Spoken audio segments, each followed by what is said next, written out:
This is Nick. This is Jack. It's Tuesday, T-Boy Tuesday, September 23rd. And today's pod is the best one yet. This is a T-Boy. The top 3 pop business news stories you need to know today. I'm sorry, I got to do a little storytelling here.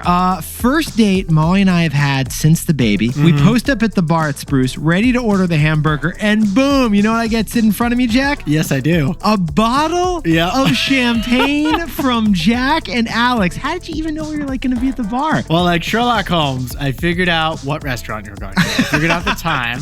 I called the restaurant. I said, I don't think they're getting a reservation. I think they're just walking in and going to the bar.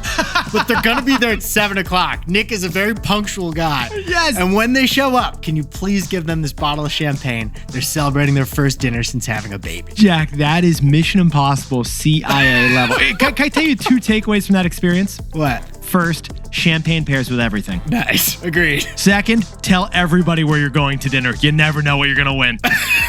3 stories for today's T-Boy. Jack, what do we got on the pod? For our first story, the best stock of the last 5 years, you're never going to guess. It's gone from a $1 bear to $1 billion.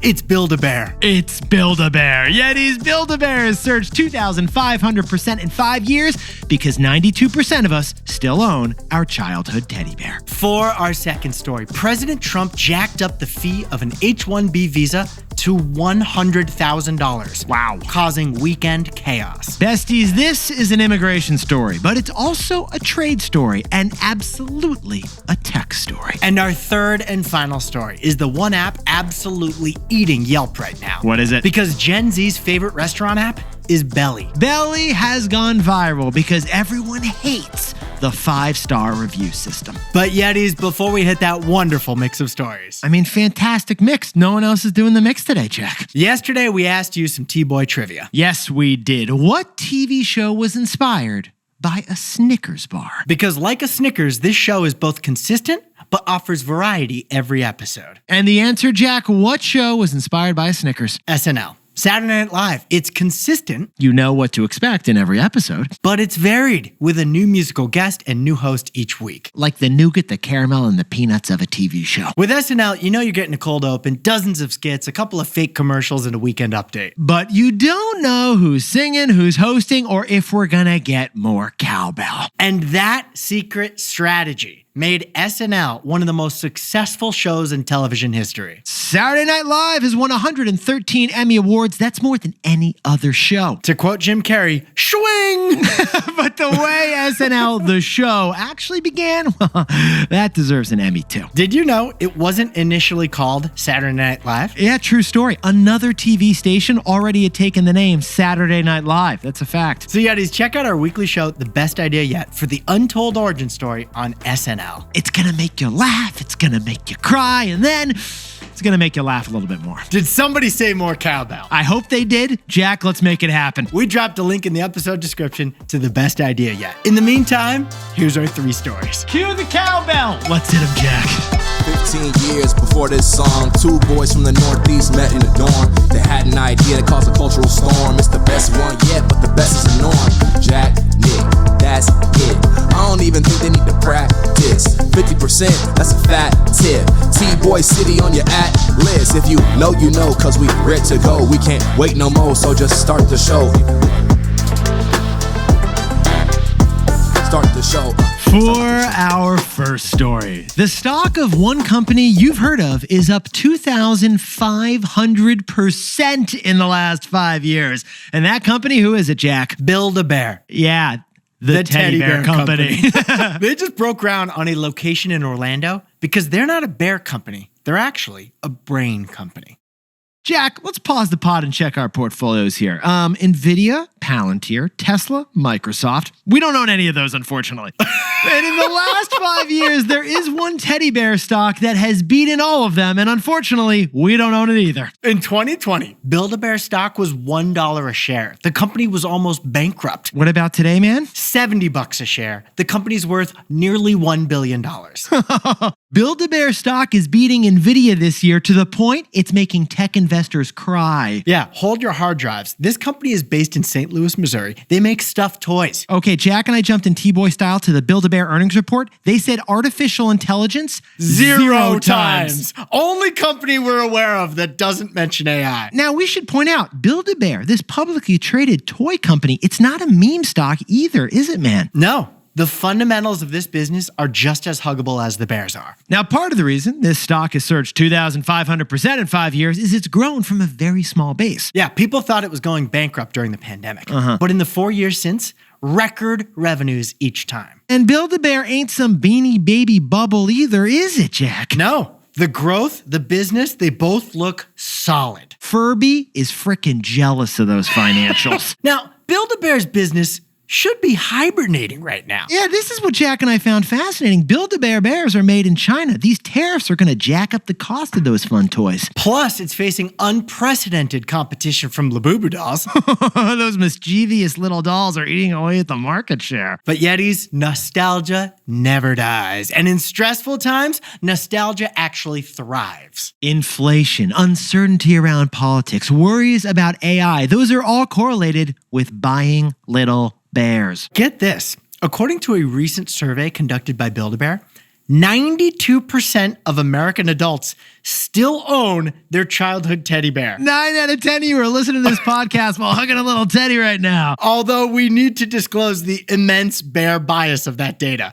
Participants in the survey were people who follow Build-A-Bear on Instagram. Still, Jack, kid adults are a big source of business for the Build-A-Bear. And they're basically turning kidulting into a verb. For example, CNBC did an interview over at a Build-A-Bear store where a 26-year-old was celebrating her new birthday party with the Build-A-Bear store. It's a nice new activity for young people. You design your custom teddy bear, you dress it up, you hand stuff it with the cotton, and then you do a heart ceremony and you get a birth certificate at the end of it all. I mean, Jack, forget happy hour. Young professionals are going out to Build-A-Bear stores and coming home with something that isn't a hangover. If Build-A-Bear does have to raise prices 30% because of China tariffs, that 26-year-old Gen Z named Jenny, she's going to splurge on it. It's basically like an emotional support dog. So, Jack, what's the takeaway for our buddies over at Build-A-Bear? The best location for a store is in the cerebellum, where your brain makes memories.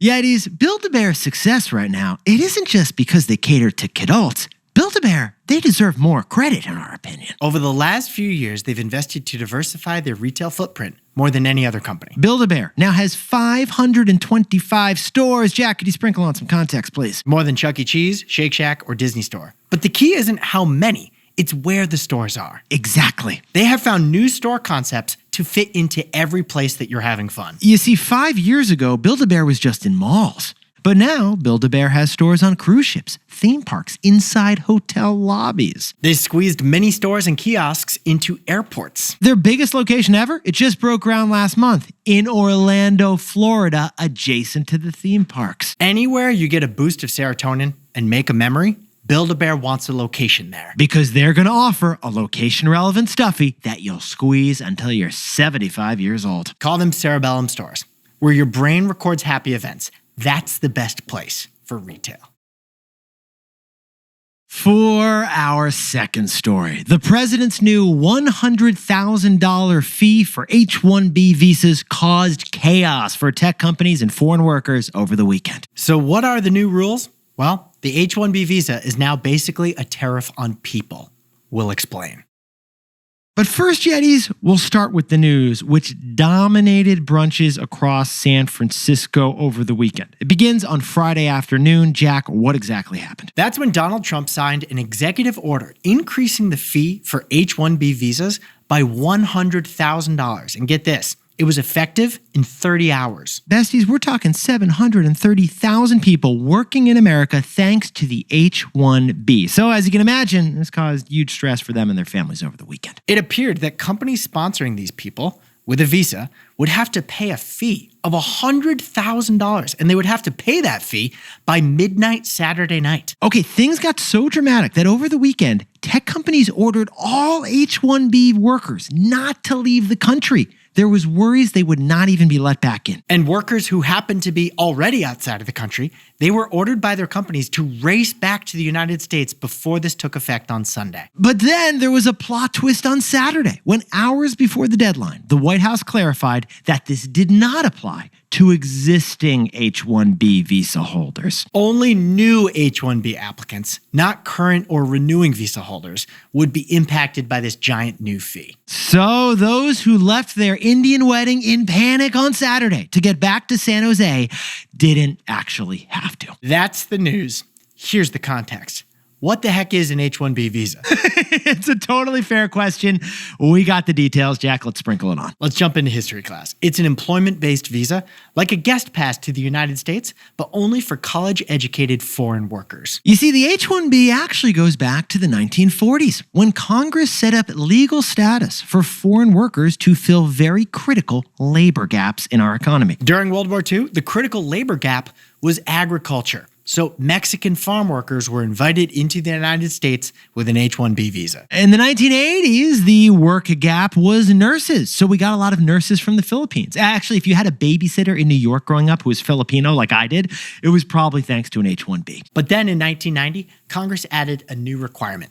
To get an H-1B visa, you had to have a college degree. And thus the H-1B visa became the nerd visa. Ever since, it's become a key recruiting tool for the tech industry, which has been saying for years that America has a shortage of STEM workers. Science, tech, engineering, and math. 65% of H-1Bs work computer jobs, according to government data. Where do H-1Bs come from? 70% come from India, 12% come from China. And who's sponsoring all these H-1Bs? Well, it's mainly the tech companies these days. And they pay them well. The 2023 median wage for H-1B workers in the US was $118,000, which is in the 90th percentile. In fact, our 5 most valuable companies, Amazon, Google, Microsoft, Apple, and Meta, employ 30,000 H-1B visa holders. So if you're chatting it up at the office kombucha tap right now with a couple of rando office workers, chances are one of them might be an H-1B. But it's not just Silicon Valley. Hospitals in rural America hire H-1Bs too. Places where American doctors just don't typically want to live. Also, some super famous CEO types. Elon Musk, Google CEO Sundar Pichai, they're both H-1B visa guys. So is Melania Trump, the president's current wife. They all had H-1Bs. Now, Yetis, these temp work visas, the H-1Bs, can become green cards. So this is an immigration story at its core. And when humans are involved, emotions run high. But our takeaway, it looks at this challenge from an economic perspective. So Jack, what's the takeaway for our buddies looking at the new $100,000 H-1B visa? This is a tariff on people. It's designed to get companies to hire American. Now, Yetis, this is being labeled as an immigration story, but it is also a trade story. Because fundamentally, this is a new tax on corporations that buy abroad, just like all of Trump's tariffs are. But instead of buying goods, this is about buying labor. The big question, will this $100,000 visa fee make tech companies hire Americans instead of foreigners? The answer?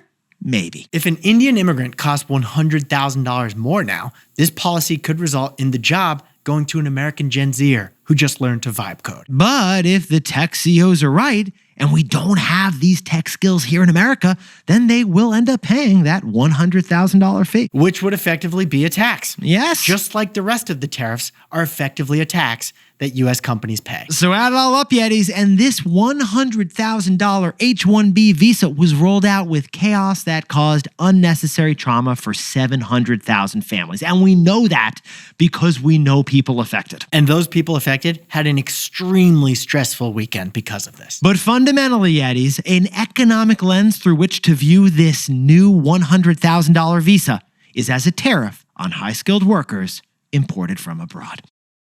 Hey Yetis, if you're a bestie, take a sec and hit that subscribe button. And like this video while you're at it. If you leave a comment, by the way, we'll read it. For our third and final story, if you are under the age of 35, then you're not on Yelp. You're on Beli, B-E-L-I. Beli's restaurant review app is going viral, and it shows that the 5-star rating system is dead. Yetis, Yelp, it became a verb in the 2010s. Being a foodie was socially acceptable. Restaurant influencers didn't exist yet. Avocado was on everything. Nick, if I had kids in this era, I would have named my kid Kale. Because it was peak millennial cringe. But there's a new food review app that's taking on Yelp today. It's called Beli. It was founded just 4 years ago in 2021 by a couple of Harvard Business School students. And Jack, could we dive in T-Boy style to the numbers here? According to the New York Times, Beli has had 75 million restaurant reviews. Over that same period, Yelp has had 84 million reviews. So Beli is catching up to Yelp faster than you can fry a pickle. Where you really see the difference in these two companies is the age. 84% of Beli's users are under 35.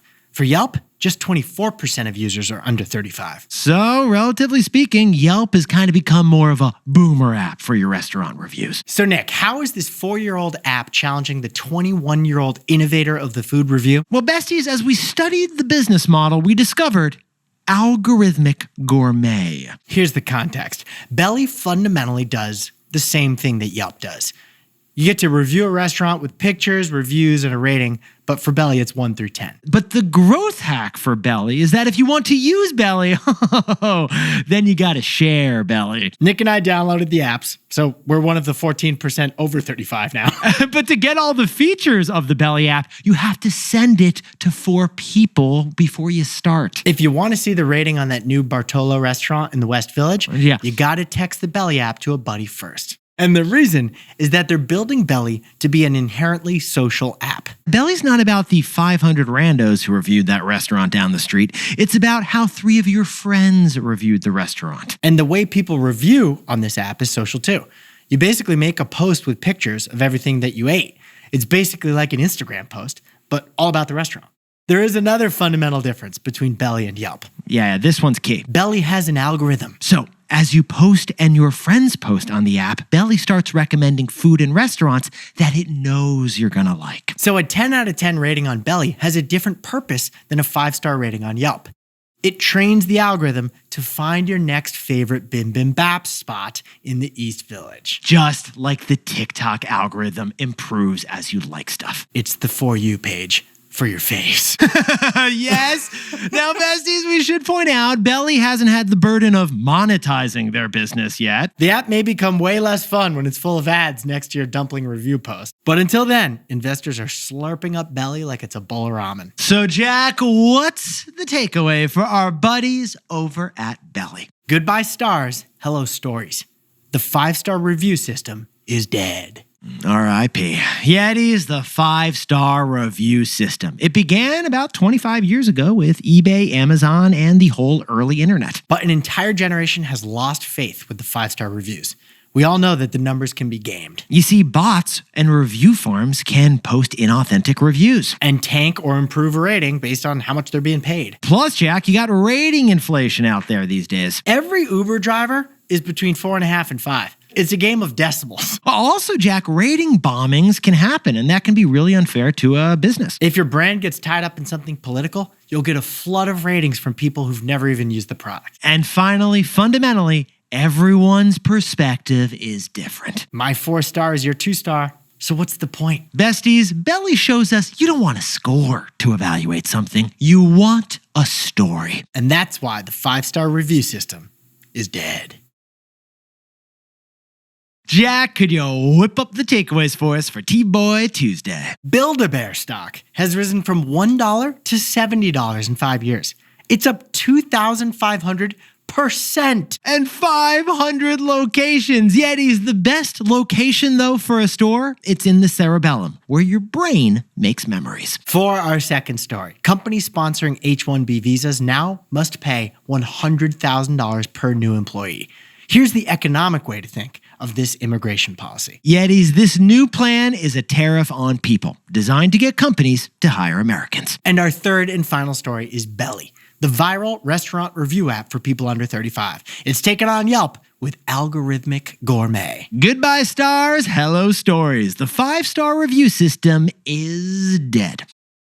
But besties, this pod's not over yet. Here's what else you need to know today. First, Disney says that Jimmy Kimmel Live will return to ABC on Tuesday. Kimmel will address the whole situation during his show's opening monologue tonight. Now, remember, besties, Disney earned praise from Trump last week for suspending the show, but then anger from others for bending to him on free speech. So Disney stock is down 2.5% in the last 5 days. And second, NVIDIA's stock jumped 4% yesterday on word they're spending more money right now. The chipmaker is investing $100 billion into OpenAI. OpenAI happens to be NVIDIA's biggest customer. And remember, besties, this comes weeks after NVIDIA bought stock in Intel as well. NVIDIA, once financed by venture capital, now becoming venture capital. And finally, the hot new food in America is a classic one. Get ready for this. Hamburger Helper. The 1970s ground beef booster is making a comeback because of inflation. Americans are trying to stretch their dollars at the grocery store, so you're going down the value ladder to some Hamburger Helper. Now, time for the best fact yet. This one sent in by Araya Bafar from lovely Orlando, Florida. Last week, we covered how people are actually using chatbots like ChatGPT. One problem is that AI writes with a lot of M dashes. You've probably seen this in your emails. It's basically a telltale sign that someone's used ChatGPT if their writing has a dash. Which is frustrating for Araya, who loves M dashes, but now people think it must not be their writing. They must have used chatbot for this. But do you know why the M dash is called the M dash? It's because the dash's length is traditionally the same length as the capital letter M. And in case you're curious and have heard of the N dash, well, the N dash, which is a smaller dash, is the same width as the letter N. There you go. I had no idea. Makes perfect sense.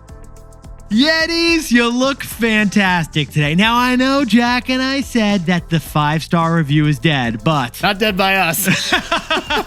So remember to drop down and give us a 5-star rating and review. We love reading them, and they're actually huge in the podcast industry still. Nick and I will see you tomorrow. 5 stars. Can't wait.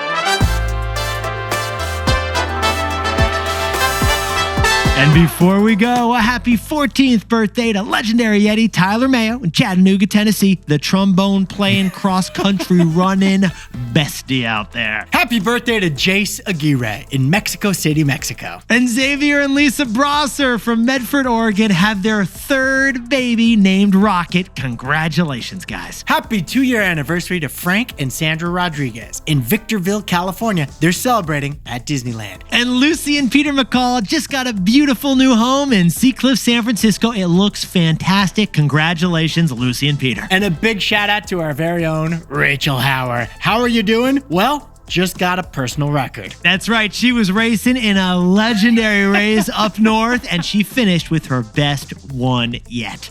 And a happy new year to everyone celebrating Rosh Hashanah. Shana Tova to all those who celebrate. And to anyone else celebrating something today, make it a T-boy. Celebrate the wins. This is Jack. I own stock of Disney and Amazon. Nick owns stock in Shake Shack, and we both own stock in Apple and Robinhood.